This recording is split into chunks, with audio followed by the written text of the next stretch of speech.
नमस्कार विद्यार्थी मित्रांनो, रत्नमाला राऊत यूट्यूब चॅनलवर तुमचे स्वागत आहे। आज आपण आजच्या व्हिडिओमध्ये इयत्ता 9वी गणितामधील 2 नंबरचा चॅप्टर वास्तव संख्या यामधील सराव संच 2.1 मधील प्रश्न क्रमांक 3 सोडवणार आहोत। अतिशय वेगळ्या पद्धतीचा आणि अतिशय सोपा आहे, परंतु तुम्हाला या इयत्तेमध्ये हा नवीन असलेला प्रश्न आहे। या अगोदर आपण प्रश्न क्रमांक 1 आणि 2 ऑलरेडी मागच्या व्हिडिओमध्ये सोडवलेले आहेत, परंतु ते प्रश्न तुम्हाला मागील इयत्तेशी निगडित होते। परंतु हा जो 3 नंबरचा प्रश्न आहे हा थोडासा वेगळा आहे। तर बघा, आपण प्रत्यक्ष प्रश्न सोडवून घेत असतानाच तो समजून घेऊया, त्यातील वेगळेपण देखील समजून घेऊया। प्रश्न क्रमांक 3 आहे, खालील परिमेय संख्या p छेदस्थानी q रूपात लिहा। तुम्हाला इथं परिमेय संख्या दशांश रूपामध्ये दिलेल्या आहेत आणि त्या संख्या तुम्हाला p छेदस्थानी q या रूपामध्ये लिहायच्या आहेत। आणि हा तुमच्यासाठी अतिशय वेगळा प्रकार आहे किंवा वेगळा प्रश्न आहे या इयत्तेमधील। तर बघा हा कसा सोडवायचा आहे। तर सर्वप्रथम x बरोबर आपण 0.6 ही संख्या मानूया।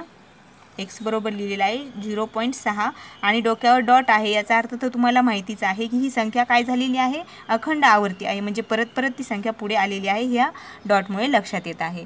तर बघा, जेव्हा या संख्येमध्ये दशांशाच्या पुढे एकच अंक आहे तर अशा वेळेला काय करायचं आहे, ह्या संख्येला 10 ने गुणायचं आहे, कारण दशांशानंतर एकच अंक हा आवर्ती झालेला आहे, म्हणून 10 ने गुणायचा आहे। तर आपण जर 10 ने गुणलं तर बघा काय होईल, 10 गुणिले हा x बरोबर हा 0.6 गुणिले हा 10 जर केला तर 10x बरोबर काय येणार आहे, 10x बरोबर येणार आहे। इथे बघा, आपण या संख्येला जर 10 ने गुणलं तर इथं हा 6 हा आवर्ती झालेला आहे, जर 10 ने गुणलं तिथं काय होईल, 6.6 येईल। आता इथे 6.6च का आलेला आहे, कारण हा 6 हा परत परत रिपीट झालेला आहे, तो फक्त आपण लिहिला नाही तर ह्या सिम्बॉलने दाखवलेला आहे, म्हणजे 10x बरोबर काय येईल, 6.6 येईल। ही इथं स्टेप ही लक्षात ठेवा।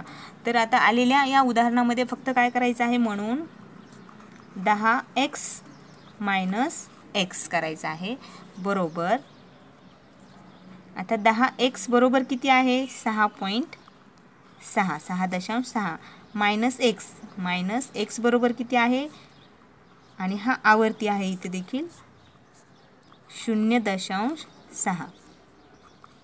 तर 10x मायनस x किती होईल, 9x बरोबर 6.6 मायनस 0.6 यांची जर वजाबाकी केली तर उत्तर काय येणार आहे, इथे 0 हा 0.6 मायनस 0.6 येणार आहे। म्हणजेच बघा, इथे 9x बरोबर काय आलेला आहे, 6 आलेला आहे, म्हणजेच x बरोबर 6 छेदस्थानी हा काय इकडे आल्यानंतर भागाकाराच्या स्वरूपात जाईल।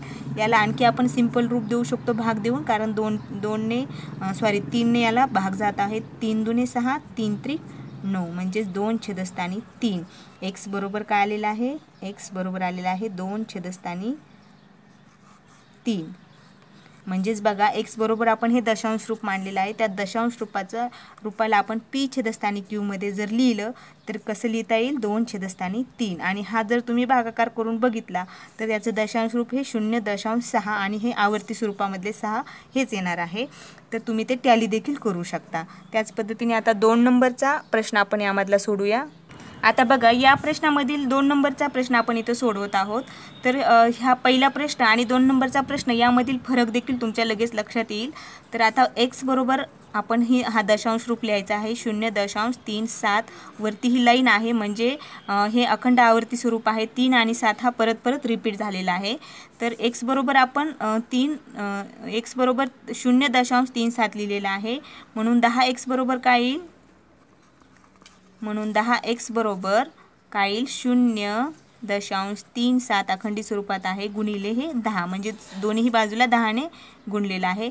तर बघा, इथं आपण दशांशाच्या नंतर एकच अंक होता म्हणून 10 ने गुणलं होतं, परंतु दशांशाच्या नंतर इथं किती अंक रिपीट झालेले आहेत, 2 अंक रिपीट झालेले आहेत, म्हणून इथं 10 ने गुणायचं नाही तर इथे गुणावं लागेल 100 ने, म्हणजे इथं होईल 100x, कारण 100 गुणिले x 100x आणि 0.37 गुणिले हा 100 अशा पद्धतीने आपल्याला लिहावं लागेल। तर 2 उदाहरणामधील तुम्हाला फरक देखील लक्षात येईल। म्हणून इथे 100x बरोबर आपण 100 ने इथे का गुणलेलं आहे, कारण दशांशानंतर 2 अंक रिपीट होत आहेत पुढे पुढे, आणि इथे 10 ने गुणलं आहे कारण दशांशानंतर 1 अंक रिपीट होत आहे। तर बघा, इथे 100 ने जर 37 ला गुणलं तर इथे काय येणार आहे, 37.5 परत हे 3 7 येतील आणि हे अखंड आवर्ती स्वरूपात येतील.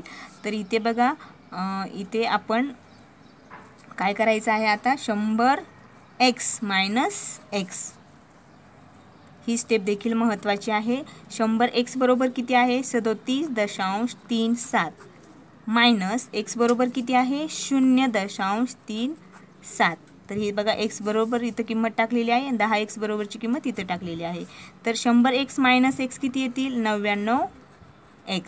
सिंपली वजाबाकी करायची आहे आणि इथे जर वजाबाकी केली तर 7 - 7 0 3 - 3 0 दशांशच्या ठिकाणी दशांश द्यायचा आहे 37 - 0 37 येईल. म्हणजेच इथं काय आलेलं आहे 99x बरोबर हा डायरेक्ट 37 आपण लिहू शकतो. x बरोबर काय होईल 37 छेदस्थानी हा गुणाकारातील 99 समोर आल्यावर भागाकारात जाईल. म्हणजेच बघा या दिलेल्या दशांश रूपातील संख्या आपण p छेदस्थानी q या परिमेय संख्येच्या स्वरूपात काय आलेली आहे 37 छेदस्थानी 99. हा जर भागाकार 99 ने जर 37 ला तुम्ही भाग दिला तर बघा याचं उत्तर हे 0.37373737 असंच येत राहणार आहे. बघा 3 नंबरची संख्या आहे 3.17.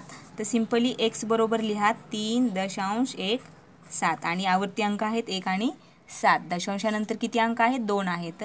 त्यानंतर आता आपण काय करूया या संख्येला दशांशानंतर 2 अंक आहेत म्हणून काय करायचं आहे 100 ने गुणायचं आहे. 100 x होतील इथं बरोबर इथं 3.17 ला जर आपण गुणिले 100 केले तर काय येणार आहे 100x बरोबर 317.17 अशा पद्धतीने येणार आहे. हा गुणाकार व्यवस्थित लिहा म्हणजे तुमचं उदाहरण चुकणार नाही. म्हणून आपल्याला p छेदस्थानी q च्या स्वरूपात काढायचं आहे म्हणून काय करायचं आहे ते 100x - x बरोबर. आता 100x बरोबर किती आहे संख्या 317. हे आवर्ती आहे 1 7 मायनस x बरोबर किती आहे 3.17 ही देखील आवर्ती आहे. 100x - x किती होतील 99x बरोबर. ही वजाबाकी केल्या 7 - 7 0 1 - 1 0 दशांशच्या जागेवर दशांश द्या. 7 मधून 3 गेले तर खाली किती राहतील 4 राहतील आणि हे 1 - 0 1च आणि हा 3 आला 3 म्हणजेच 99x बरोबर आलेला आहे 314.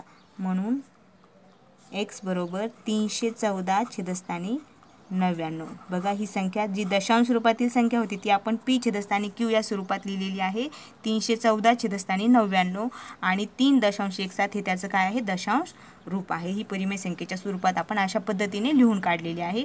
त्यानंतर 4 नंबरची संख्या पाहूया. 4 नंबरचं उदाहरणही ह्याच पद्धतीचं आहे कारण दशांशानंतर 2 अंक आहेत. तर x बरोबर 15.89 हे अखंड आवर्ती स्वरूपात आहेत 8 आणि 9 हे 2 अंक. तर x बरोबर आपण ही हा दशांश रूपातील संख्या लिहिलेली आहे. तर आता दशांशाच्या नंतर 2 अंक आवर्ती झालेले आहेत म्हणून ह्या आलेल्या संख्येला आपण काय करायचं आहे 100 ने गुणायचं आहे. 100 ने कधी गुणायचं 10 ने कधी गुणायचं हे तुमच्या लक्षात आलंच असेल. जेव्हा जर दशांशाच्या पुढे 1 अंक असेल तर 10 ने गुणा, 2 असतील तर 100 ने गुणा, 3 असतील तर 1000 ने गुणा, 4 असतील तर 10,000 ने गुणा. तर बघा इथे आपण 15.89 गुणिले 100 करायचे आहेत. तर 100x बरोबर काय येणार आहे 100 ने जर या संख्येला गुणलं तर काय येणार आहे 15.9 आणि हे आवर्ती स्वरूपात आहेत म्हणजे 100x बरोबर आलेला आहे 1589.89.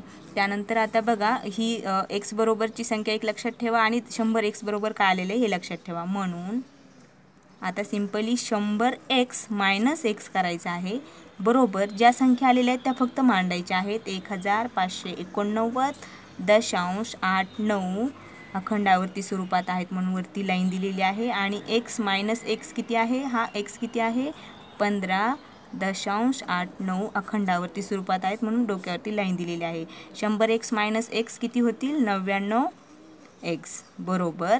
ही वजाबाकी करा 9 - 9 0 8 - 8 0 दशांशाच्या जागेवर दशांश द्या. 9तून 5 गेले खाली राहिले 4 8तून 1 गेला खाली राहिले 7 आणि हे 5 वजा 0 इथं 5 आणि हा एकाला 1 जशास तसा म्हणजे 99x बरोबर काय आलेला आहे 1574. म्हणून x बरोबर 1574 हे 99 गुणाकाराच्या स्वरूपात आहे, समोर आल्यावर भागाकाराच्या स्वरूपात जातील. बघा दिलेली दशांश रूपातील संख्या ही आपण p छेदस्थानी q या स्वरूपात आलेली आहे. 1574 भागिले 99 ह्या स्वरूपात. बघा या सराव संख्यातील सर्वात शेवटचं उदाहरण आहे ते थोडं वेगळ्या प्रकारचं आहे, सिंपल आहे. फक्त दशांशाच्या नंतर 3 अंक आहेत. तर x बरोबर आपण हा दशांश रूपातील संख्या मांडायची आहे. 2.514 आवर्ती स्वरूपात 3 अंक आहेत, 5, 1 आणि 4. तर x बरोबर 2.514 ही संख्या आहे. दशांशाच्या नंतर 3 अंक आहेत म्हणून या संख्येला आपण काय करायचं आहे, आता 1000ने गुणायचं आहे. तर काय होईल, 1000 x ला 1000 ने गुणलं तर 1000x येईल, बरोबर 2.514 गुणिले हे 1000 करायचे आहेत. तर इथं काय येईल, 1000x बरोबर हा जर गुणाकार केला तर ह्या संख्या ह्या 1000 ने गुणलं म्हणजे या 3 अंक या दशांशाच्या इकडे पलीकडे जातील. 2.514 दशांश 514 हे आवर्ती स्वरूपात आहे त्यामुळे ते पुढं येतच राहणार आहेत. तर आपल्याला इथं x माहिती आहे आणि 1000x आपण काढलेला आहे.